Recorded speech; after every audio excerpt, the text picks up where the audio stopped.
박서진 콘서트 무대 경호원의 충격적인 고백. 공연 시작 30분 전 박서진 실신. 그리고 모두를 울린 기적 같은 부활. 화려한 무대 조명도 아니었습니다. 수천 명 관객의 열화와 같은 함성 소리도 아니었습니다. 그것은 공연 시작을 불과 30분 앞두고 박서진 씨가 무대 뒤 복도에서 갑자기 쓰러졌던 공포스러울 정도의 정적이 흐르던 순간이었습니다. 이 정보는 소속사나 공식 보도자료를 통해 나온 것이 아닙니다. 그 운명적인 밤, 박서진 씨가 관객 앞에 서지 못할 뻔했던 모든 순간을 바로 곁에서 지켜본 예상치 못한 인물, 바로 무대 경호원을 통해 밝혀졌습니다. 비공개 인터뷰에서 공유된 이 고백은 순식간에 퍼져나가 팬 커뮤니티에 큰 충격을 주었습니다. 무대 위 박서진 씨의 파워풀한 가창력과 친근한 미소 뒤에는 누구나 쉽게 마주하기 힘든 처절한 이야기가 숨겨져 있었기 때문입니다. 경호원의 말에 따르면 당시 콘서트 백스테이지는 평소처럼 긴박한 상태였습니다. 기술 스태프들은 음향과 조명을 재점검하고 있었고, 댄서들은 몸을 풀고 있었으며, 매니저들은 무전기를 들고 분주히 뛰어다녔습니다. 박서진 씨는 대기실에서 마지막 무대 의상을 점검하고 있었습니다. 피곤해 보이긴 했지만 그 정도일 줄은 아무도 몰랐습니다. 경호원은 당시를 회상했습니다. 서진 씨는 여느 때처럼 모두에게 인사를 건네고 웃으며 고개를 끄덕였고, 심지어 저희에게 저녁은 먹었느냐고 묻기까지 했습니다. 하지만 불과 몇 분 뒤 공연 전 대기 구역으로 이동하기 위해 자리에서 일어서던 서진 씨의 몸이 갑자기 비틀거렸습니다. 처음에는 긴장이나 수면 부족으로 인한 가벼운 어지럼증인 줄로만 알았습니다. 그러나 주변 사람들의 지켜보는 가운데 박서진 씨는 그대로 바닥에 쓰러져 의식을 잃었습니다. 그 순간 백스테이지는 마치 시간이 멈춘 듯 얼어붙었습니다. 누구도 반응할 틈이 없었습니다. 경호원이 말했습니다. 저는 매니저와 의료진을 소리 높여 부르던 기억뿐입니다. 서진 씨의 얼굴은 창백했고 손은 얼음장처럼 차가웠습니다. 공연 시작까지 남은 시간은 단 30분. 밖에서는 이미 관객들이 자리를 잡기 시작했습니다. 오프닝 음악은 이미 송출 준비를 마친 상태였습니다. 하지만 박서진 씨는 무대 뒤 바닥에 미동도 없이 누워 있었습니다. 의료진이 긴급히 도착했습니다. 그들은 맥박과 혈압을 체크하고 현장에서 응급처치를 시행했습니다. 공기는 숨이 막힐 듯 긴장감으로 가득 찼습니다. 누구도 최악의 상황을 입 밖으로 내지 않았지만 모두가 한 가지 가능성을 떠올렸습니다.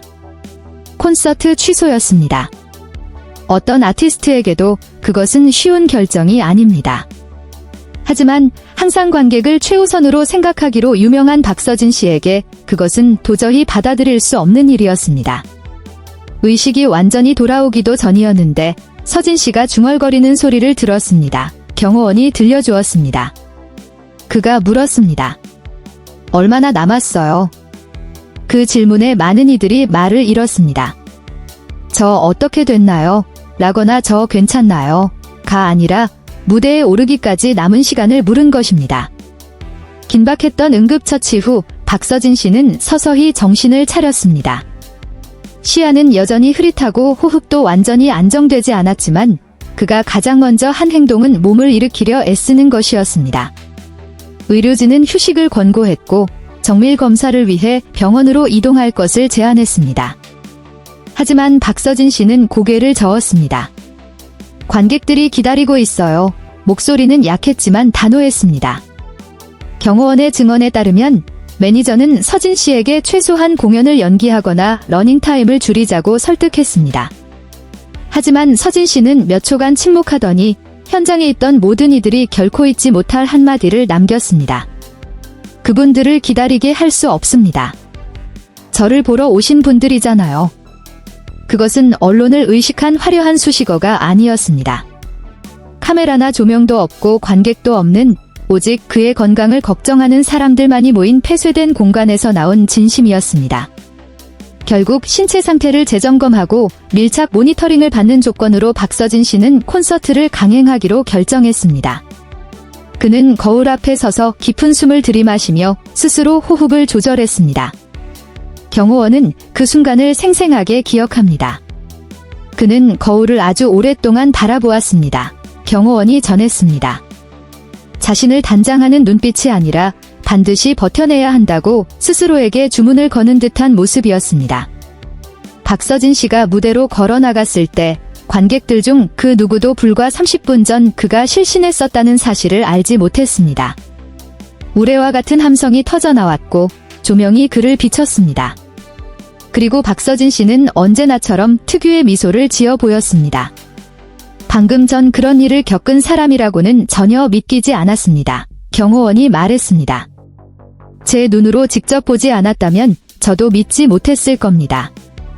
콘서트 내내 박서진 씨는 예정된 모든 무대를 완벽히 소화했습니다. 가창력은 여전했고 감정은 온전히 전달되었습니다. 오직 무대 가까이에 있던 이들만이 그가 평소보다 마이크를 더 세게 꽉 쥐거나 곡 사이 조명이 꺼졌을 때 난간에 살짝 기대어 몸을 지탱하는 모습을 발견할 수 있었습니다. 콘서트가 끝난 후 박서진 씨는 거의 탈진 상태에 빠졌습니다. 그는 건강 상태를 지켜보기 위해 즉시 휴게실로 옮겨졌습니다. 하지만 경호원의 기억 속에 영원히 남은 것은 지친 그의 모습이 아니라 그가 그들에게 건넨 마지막 한마디였습니다. 오늘 제가 무대에 설 수 있게 도와주셔서 정말 감사합니다. 경호원의 고백이 공유된 후 팬 커뮤니티는 경악과 슬픔을 감추지 못했습니다. 많은 이들은 그날 무대 위 박서진 씨의 부활이 단순한 육체적 회복이 아니라 남다른 책임감과 관객을 향한 지극한 사랑이 만들어낸 기적이라고 입을 모았습니다. 박서진 씨는 오래전부터 무대를 위해 사는 아티스트로 알려져 왔습니다. 하지만 이번 비하인드 스토리는 그가 치르고 있는 대가가 얼마나 무거운지를 다시금 보여주었습니다. 무대 위에서의 모든 인사와 미소 뒤에는 그가 좀처럼 내비치지 않는 인내와 고통이 숨어 있었습니다. 그는 불평하는 법을 모르는 사람입니다. 경호원은 결론 지었습니다. 하지만 저는 관객들이 알아야 한다고 생각합니다. 박서진 씨가 그들을 실망시키지 않기 위해 얼마나 처절하게 노력했는지를 말입니다. 아마도 그렇기에 실신 후 다시 무대로 걸어나간 박서진 씨의 그 순간은 단순한 콘서트의 재개가 아니었습니다. 그것은 진정한 의미의 부활이었습니다. 자신의 몸조차 마음대로 움직이지 않는 상황에서도 오직 한 가지 이유, 관객을 절망 속에 기다리게 할 수 없다는 마음 하나로 다시 일어선 한 예술가의 진심이었기 때문입니다.